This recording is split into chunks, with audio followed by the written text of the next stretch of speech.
All right, want to talk to you about Cisco now, which is starting to come out here. Cisco actually was an outperformer in terms of the tech trade up until we started to see some of the Mag 7 rally back, still up about 3.5% year to date. Alex, I'm starting to see the numbers here. Certainly looks like a top line beat, although not by much. Revenue growth of 11% year over year. Seems to be enough, though, to send shares higher. Yep, beat on EPS, 96 cents, slightly ahead of the 92-cent estimate that I see. Revenue, $14.15 billion, just inches over that $14.05 billion estimate that I see.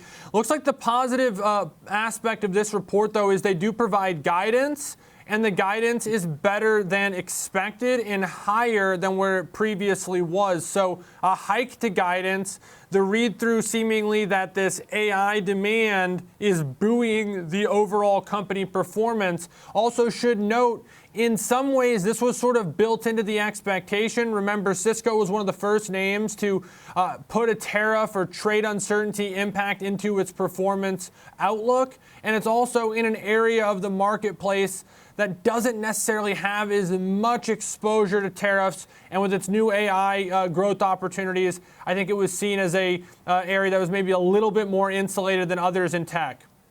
Okay. Yeah, to Alex's point, Scott, just to dig into that guidance a bit, calling for current quarter revenue between $14.5 and $14.7 billion. The estimate I had was for 14.54, so really the low end of that range. Adjusted EPS between 96 and 98 cents. Wall Street was looking for 96 cents.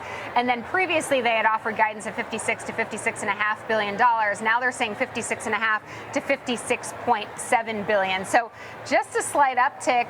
And in terms of adjusted EPS, they're saying now 377 to 379. Previously, that was 368 to 374. So a boost to the earnings guidance as well for the full year.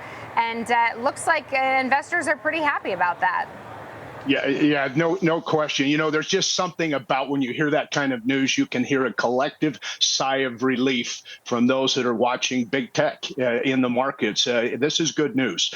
When we see Cisco and behemoths like Cisco have this type of a day in terms of their earnings, maybe this can just start to let us know, maybe forecast a little bit what we can see from some of their competitors also in the same space, which all of this, getting back to what Alex said earlier about AI and the AI trade and how important it is right now, getting back to that, all of this bodes well for the market and the market posture in general. So we'll see if it contains and if it holds out. It's not just a one. This company in and of itself does not dictate the future of all others, but it kind of may lend to what we should start seeing from some of the others as well.